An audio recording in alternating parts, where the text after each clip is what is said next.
Hey, it's Chris. What are we talking about today? 3 games, big names on crowdfunding, raised a bunch of money. I'm going to give you my thoughts, pros and cons to help you figure out worth backing, worth owning, worth acquiring.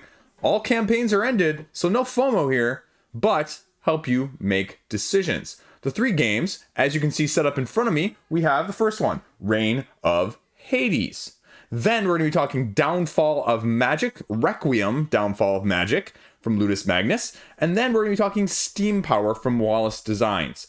Again, brief overview snapshot, pros, cons, who is it right for, what should you be looking for if you're interested, or if you need to stay away. Let's go.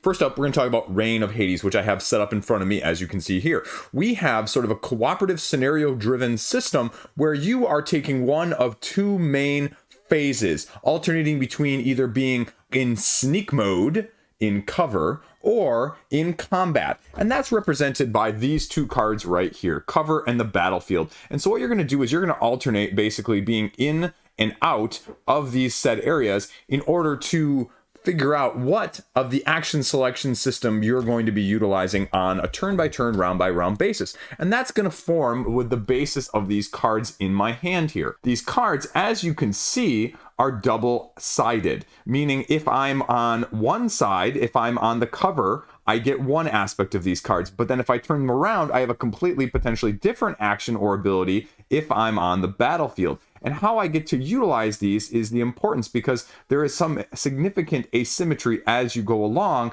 on either side, and even 2 actions versus 1. So how and when you're timing these becomes very, very important, as well as challenge cards, which we'll talk about later. And how those factor in here is along the bottom of your individual player board. You have 4 different action slots per round that you're going to be utilizing those character cards in. And so when you're choosing which card goes in these slots, you're going to slowly coordinate with your teammates depending on what actions you have available to you, what monsters you need to take out, what encounters you're dealing with, what challenges are available, or what hurdles you're actually having to physically overcome. Because your action selection system over here is, again, this is probably the big boon of this game, is upgradable. This character, for example, Zeus, this is the level 1, and so his stats are going to be accordingly slightly different than they are if we go down to one of the other ones underneath, the prologue character Zeus, or even level 2.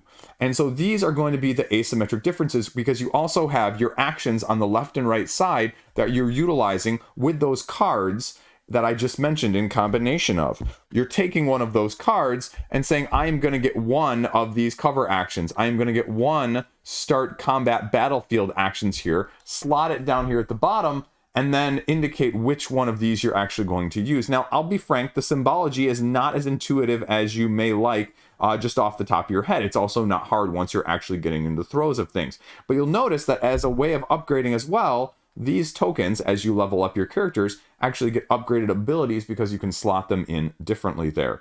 So that's the main crux of what you're going to be doing here. And then we go back to the, again, spiral bound board scenario-based system that I actually really love. Highly underrated and underutilized. You know, these monsters, you may look at this and go, well, Chris, those actually look like they're all the same. Well, it's because they are all the same. That's because they represent encounters, not actual monsters. The monsters, as you go from encounter to encounter, depending on how many are in each area, are going to depend on how many of these monsters you flip up that you're engaged with if you are the character that is out on the battlefield. And so as you're going through these scenarios, there are going to be certain objectives, certain monsters, certain things you're going to have to do. So for example, the Giant's Hand are going out of the center, and those are monsters you're going to have to defeat for 2 health.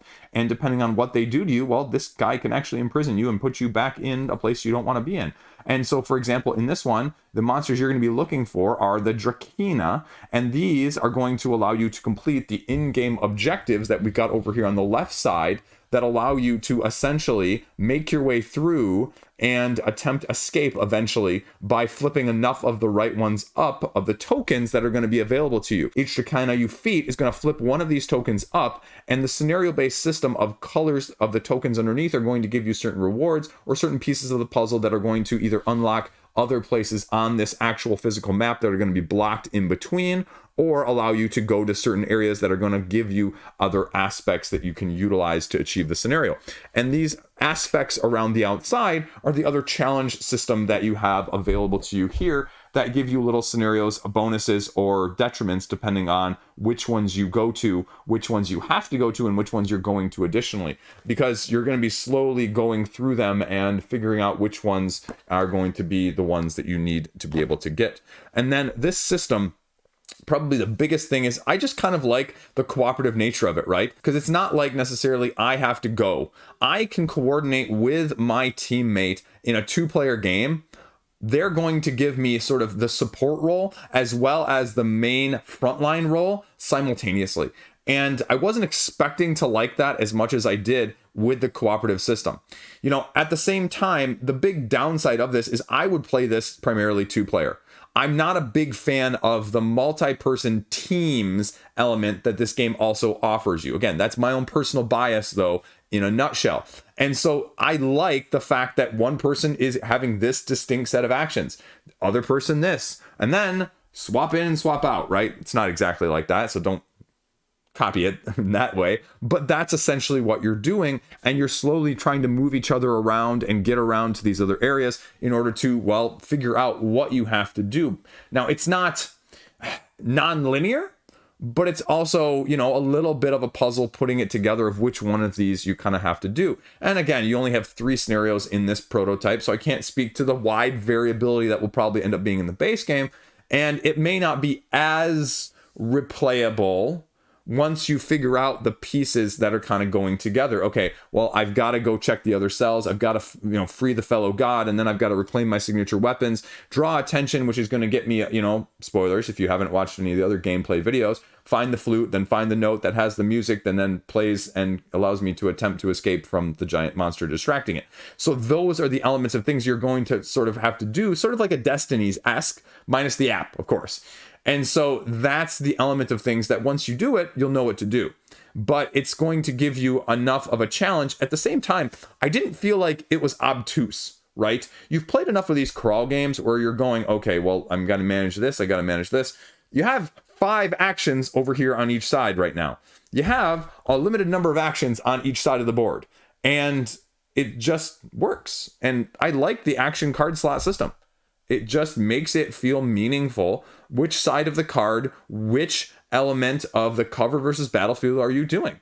I wasn't expecting to like it as much as I did from that aspect. I mean, it's random. You're going to take these 2 cards, you're going to shuffle them up, and then you're going to see who gets who. So then you switch and swap and go forward. The dice, though, you know, when you're fighting these monsters, as these monsters have, you know, the certain strengths that I mentioned here, mostly 1s and 2s in this scenario. You know, the other combat thing I didn't expect to like, but it's kind of a cool thing. You know, you're familiar with the Gloomhaven, go pick up your treasure before the end of the scenario or you lose it, right? Well, you defeat the monsters, you get a bonus for defeating the monsters, but then you also get the ability to drain the monsters to get additional bonus to your character. And your character stats are measured over here on this little board. And you've got your nectar, your spark, your divinity, and your carry capacity, as well as your might. And your might is going to give you a little bit of reroll capabilities and other ways of mitigating. Your nectar is going to allow you to basically regain your health. Your spark going to be more for the enemies. The divinity is going to be how you're going to be leveling up. And your carry capacity, well, I mean, it's carry capacity. So you're going to be utilizing these dials to slowly turn them and gather what you may need as you go along. And that can carry over depending on, you know, how many of these you want to play in a row, scenario-based scenario systems. As I mentioned, you're putting these monsters up next to your characters as they engage with you, and then you're choosing some of your dice that you're going to be utilizing with those cards in order to roll dice on the sides. And each of these dice has a slightly different number on them, but realistically what they've got is also the damage symbol. The damage symbol that you can see here, again, corresponding to a damage, corresponding to a damage and something else. And so those are the sides that you're going to get. You have a card that reminds you exactly what all of them are and tells you how you promote them, rank them, or even set them depending on what other abilities you're going to be utilizing along the way. And again, I was really surprised about the actual simplicity of the mechanisms. The rule book, again, is a little bit of an overhead, but the basic round structure is super straightforward. Reveal Oracle card, again, if there's Oracle cards, not in the beginning scenarios, that's a whole nother thing. Monsters engaged, depending on who's, where, and what around here. You take your actions, you swap positions, and you repeat it. And then you shuffle, and then go back. That's it. That's the game in a nutshell. Now, it's slightly different on the 3 and 4 player side when you've got 2 different teams, but the round structure is just straightforward. It's not convoluted. And if you're like me, you really are trying to get away from games that require you to have 7 different faces, right? And 3 different rounds before you kind of figure out what's going on in all of those situations.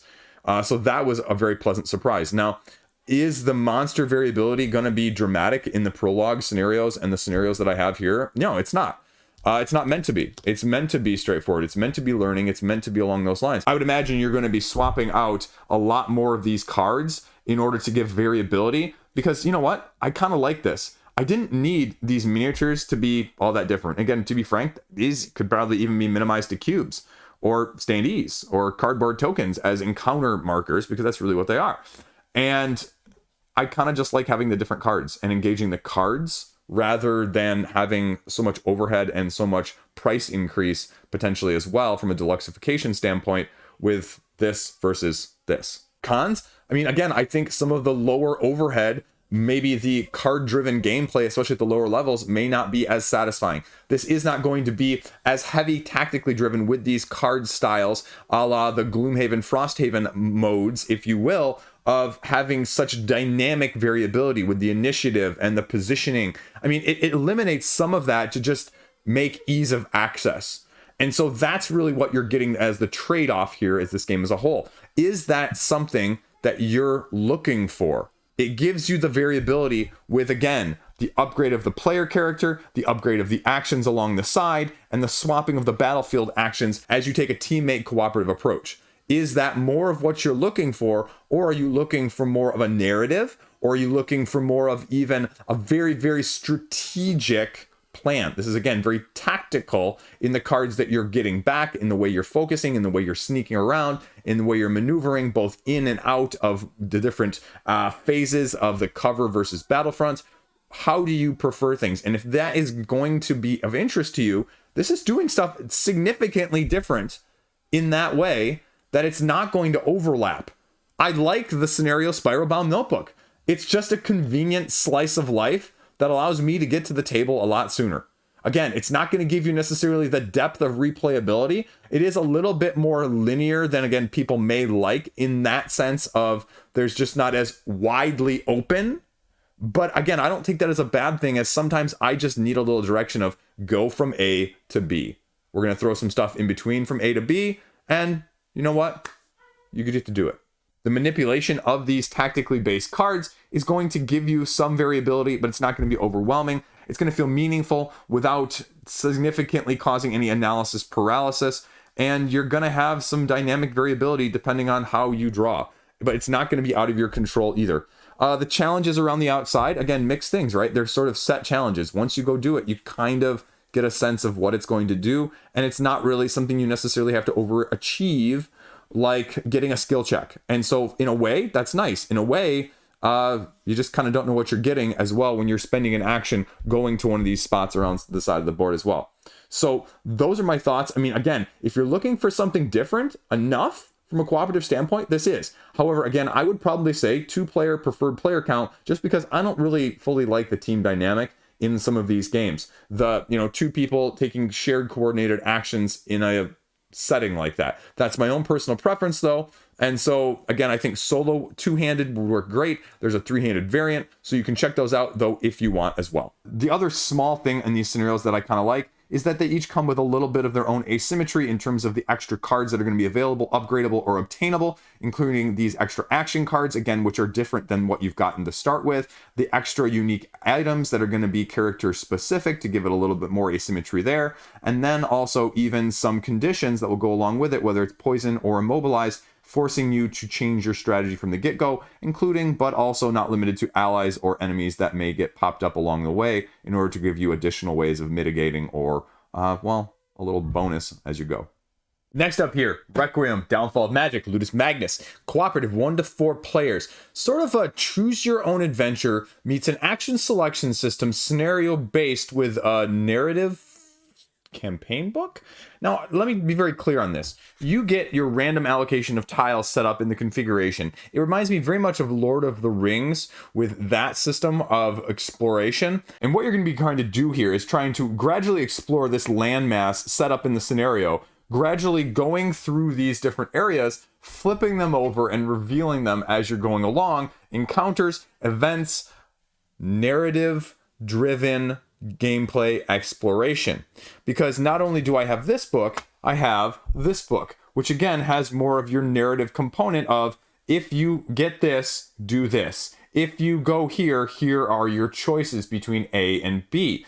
And it gives me a little bit of vibe of the choose your own adventure style as you're going along, which is both a blessing and a curse in a cooperative based situation that we've got here. As you can see, there's not a whole lot of knowing what is going on when you begin these scenarios. It's kind of just take an action, go to a new area, explore, go to one of these decks, depending on what deck you're drawing from based on what gets revealed, and seeing, example here, a crow is going to appear onto that field, and then putting your crow down there, dealing with the enemy based on the health, the attack, and all its other abilities that it may have, because they'll also have a wide variety, and that seems to be the biggest difference here in just this one scenario-based approach, prototype, of what makes them dynamically different. And what I mean by that is you can see here that we have the enemy traits that are going to give them some asymmetry. They're all going to be statistically the same with the cards right now, it appears, at least in this scenario. And this is the tricky part, right? I'm extrapolating based off of one scenario. And frenzied, enraged, crazed, lethal. And so that's going to be where your mileage is going to vary. The game itself is very straightforward. The beginning of the turn, the actions, and the end of the turn. So all you're doing is you're taking your player board here and you're getting your tokens that you're going to be utilizing and then just gradually flipping them over, as you can see here, starting on the bright side, flipping them over to the dark side based on the actions that your asymmetric character has. Because each of these characters are going to have a different set of tokens with symbology, but also different actions they can potentially take, as well as what the cost is going to be as you're going along, with a little bit of asymmetry down there again at the bottom. And so you're going to be gradually exploring, trying to find foot tracks or footprints in this scenario. And you don't really know where you're going or what you're doing, but based on your exploration, the game will actually tell you what deck you're going to be drawing from right here as you're going through these cards in order to find events that will trigger things in this book that will lead you to what you're trying to find, more clues, or enemies that will spawn as you just saw. The blessing curse of this is, as sort of your seventh continent, Lord of the Rings, exploration, flip over tiles and see what happens. The randomness of this, of having events and enemies in no particular order, is both a blessing and a curse, right? No two are going to be the same, but again, based off of one system scenario situation we have here, it's hard to say how variable this is going to be. How many decks of these are you going to be utilizing? Because again, which one you get may lead you here, and you may go in a completely different direction than someone else who's playing the game, which means the variability comes in the randomness, not necessarily the control or the sheer explorative nature in that sense. Because if you just get a bad deck pull, your game may be significantly more difficult or easy depending on just your luck. The enemies are, well, again, hard to extrapolate from this. The cards themselves with these crows, like I mentioned, a blessing is that combat is relatively straightforward with this card. You get your 2 dice, the enemy gets their 2 dice, you just line them up, and whoever gets more symbols wins, does damage, and potentially mitigates damage. And so the overarching actions of this game as a cooperative game are relatively straightforward. At the same time, the 44-page rulebook really makes it feel more complicated when you're trying to learn it than it actually is in the practicality of the action exploration, flip over your tokens system that you've got going on. And partially that's, the difference between having one scenario and a fully fleshed out game, which makes it hard to say, okay, how different is this going to be? How variable are the scenarios going to be from one to the other? A la Destinies, right? Where you play through it and you kind of get to see what it offers in terms of these decks. So that would be my main worry of how replayable is it? the nuance of using these actions with this asymmetry to balance out what you're trying to do, I really like that. That's clever. The abilities that go along with Beatrice here as you're leveling up and getting stronger, giving you ways to mitigate, giving you additional options and actions that you're going to have. Those are really cool. I really enjoyed those. I mean, you have quite a variety depending on the character in the first place. And so those are really some good things, but it has to be expounded upon. And so it's hard to say, what the final product is going to look like with such a limited view of what's there. Now, again, the rulebook sort of fleshes out a lot of those other areas of companions and enemies and just details. But what's in front makes it harder to say, okay, it's definitively going to be drastically different. It's definitively going to give you more just narrative branching, because truth be told, this is more narrative heavy than you may be looking for because of this book. And therein lies the blessing curse with games like this, Lands of Galzir, anything along those lines where, you can cautiously walk away and read 15, or you move closer to check, read 33. You have no clue. You have no clue, and you may not have the right characters suited for the right situation.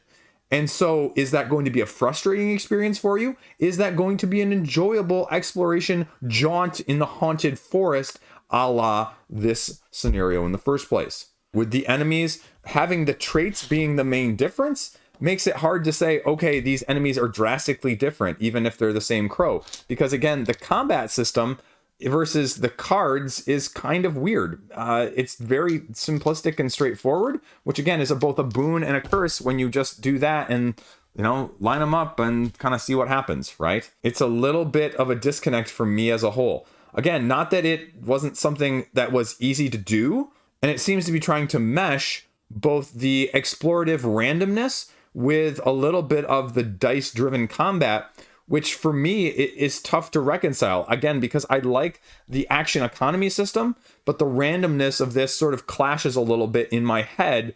Again, probably more so my own bias than anything else. The iconography, just like Reign of Hades, though, is not insignificant. You can see here that this is a lot of stuff, and it's not as intuitive as you may think of. The actions, though, again, counterintuitively compared to the iconography, are very straightforward. And how you take them, again, is sort of the best part of this game. How you're playing on a turn-by-turn basis, not having to have, you go, I go, enemy goes, you go, enemy goes, is refreshing. I like the adaptability. I like the cooperative nature of things. But again, I worry, just like with Reign of Hades, at the higher player counts, that at those situations, you're going to have a lot more downtime on your hands. You do have potential for a little bit more king making of this nature, of someone commanding, telling you to go explore here, you go explore here, you take this enemy out, you deal with this one. And so, with this game, just like Reign of Hades, I probably wouldn't want to play it with more than two. I think you could easily manage it two-handed as a solo gamer.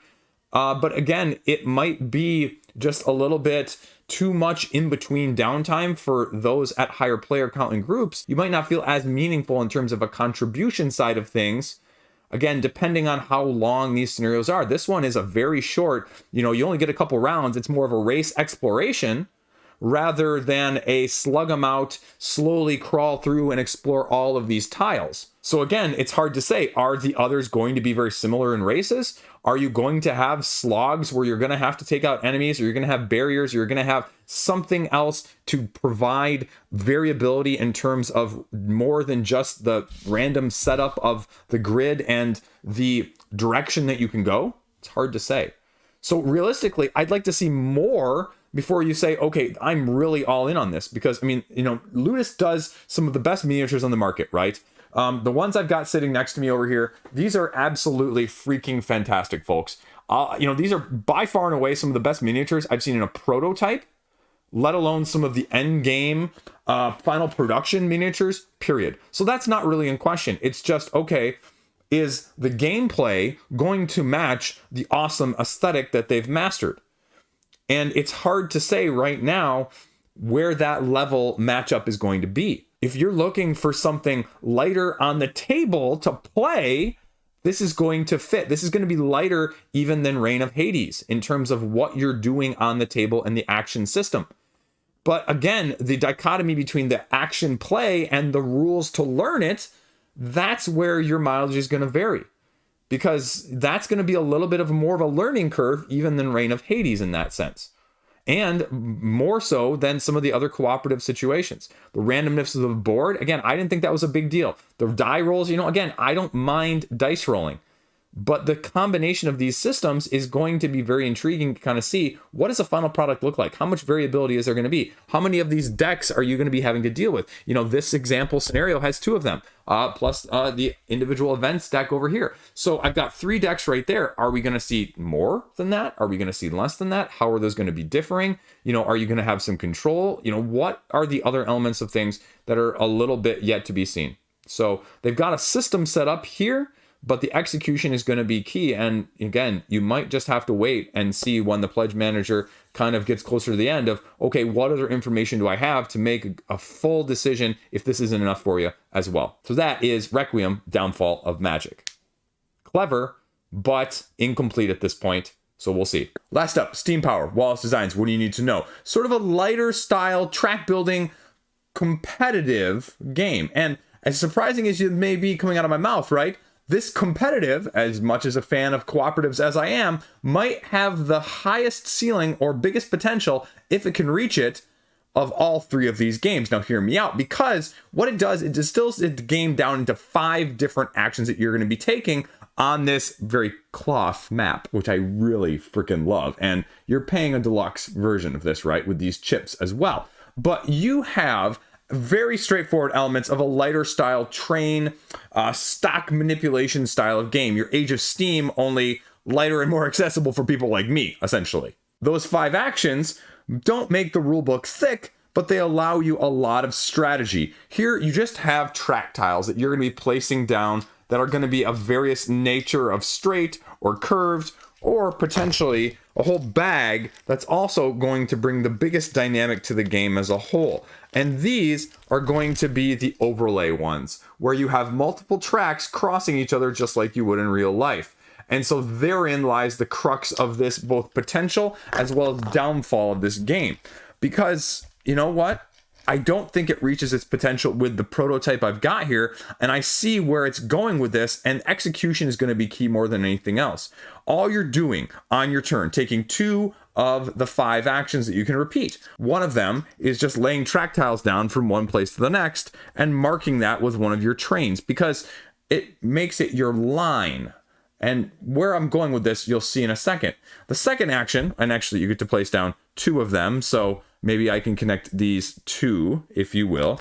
The second action is, once you have one of these cities linked, then you can build a factory on it. That is a second action you can take. When you build a factory, you get 5 of these resources that you get to place on the factory. And this is sort of the portion I don't like of the prototype. These are such tiny little squares that you're trying to stack them up, and my fat fingers have really a tough time getting them, because they also kind of just barely fit on the tile as a whole there. So you got to be very careful how you're doing that. That's action 2. Action 3 is you get just, money from the bank, because some of this stuff that you're building is going to require money in the first place. Some of the tracks, for example, over the terrain, which we'll talk about in a second.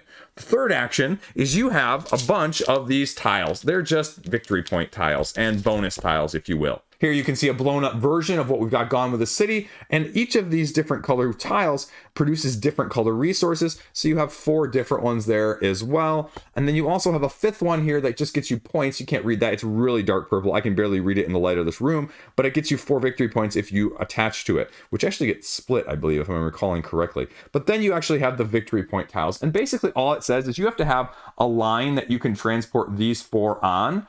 And it doesn't matter whose line it is, doesn't matter where you're taking them from, but you just have to take them from areas that are connected all in one. You can also do the whole 2 resource for one thing. So if I don't have a black, I can turn in 2 of any other color to make that sense. And then on the right side, you get the victory points in the purple, the gold that allows you to buy extra stuff later, and victory points as well. And then this is an extra factory. Now the tweak with this one is the extra factory plus or minus, meaning normally you only put 5 resources down when you build one of these factories, like I just did as a main action. This victory point tile actually allows you to put down 6 or 4 as well. And then it just kind of varies. You got the additional bonus here of putting down track contract tiles, 2 and 2, with slightly less requirements there. And then you've also got additional ones that, again, will be 3 and 2. And you'll also have ones that will do 5 victory points, and you'll also give additional bonus of drawing more contract tiles, which is coincidentally the action that you can take in this game, is just drawing 2 more of these, because that's also the end game victory condition of just having enough of this to trigger the end game, and then you score up the points, which is a sum total of the points on the board, because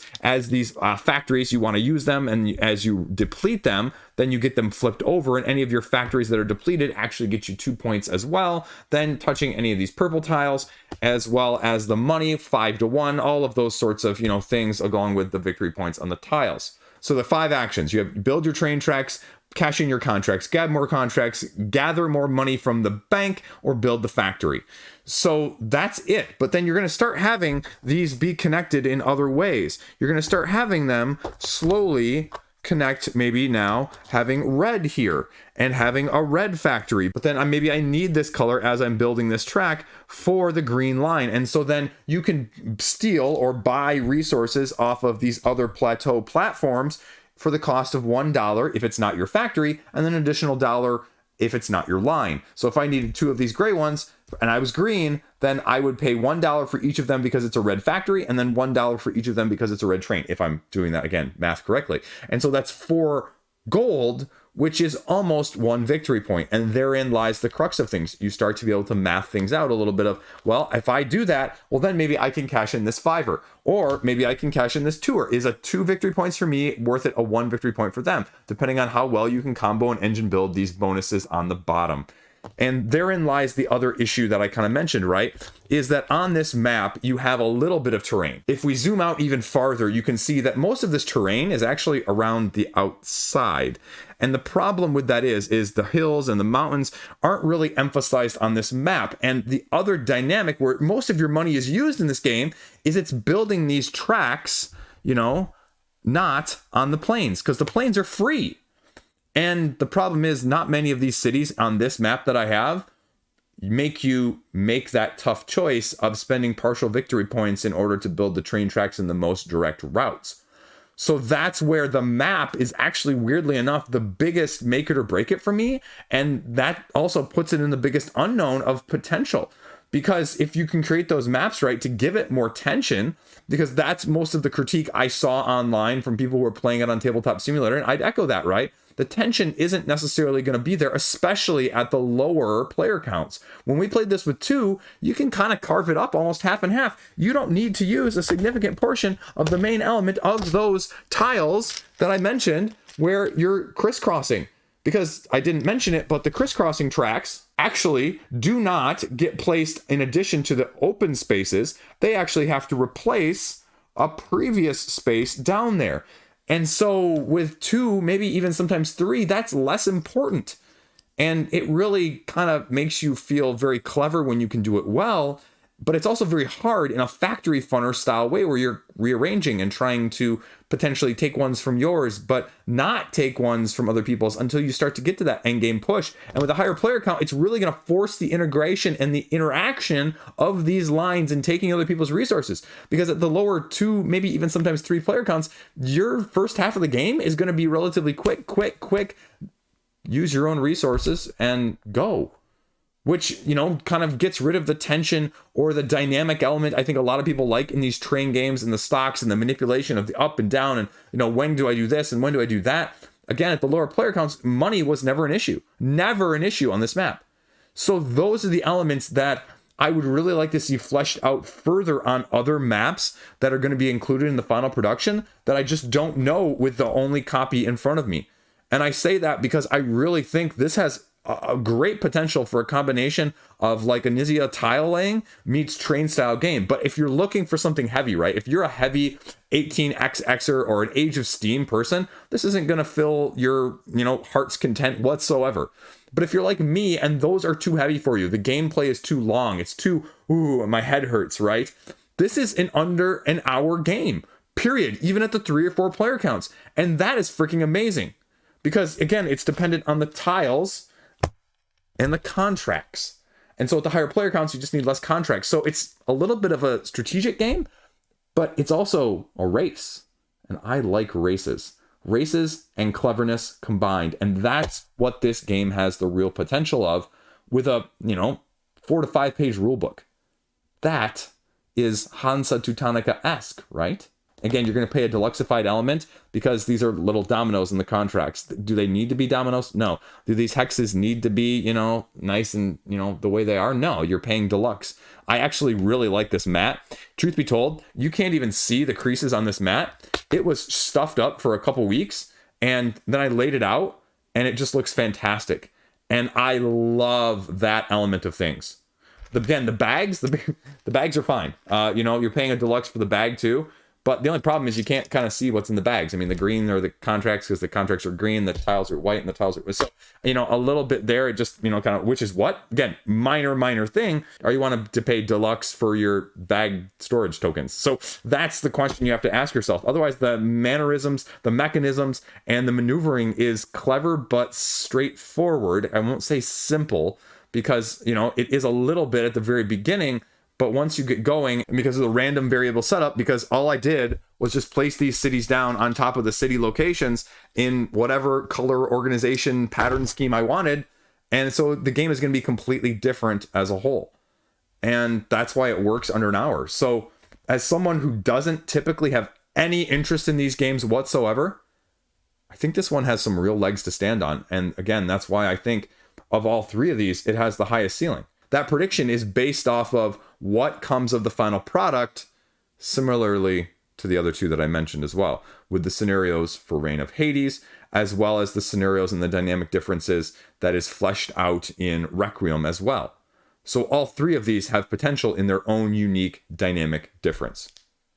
But that's it. And again, this was probably the most pleasant surprise out of all three of them, truth be told, here at the end. So kudos. Kudos to all three. They all three sent me prototypes so I could talk about and help you figure out whether or not they're right for you. So if you're interested in any of them, go check them out. They're all late pledging. So you know what? You didn't even have to FOMO. That's all I got. If you made it this far and you're not, subscribe. Please. That'd be nice. Otherwise, have a great freaking day. Stay classy. See you around.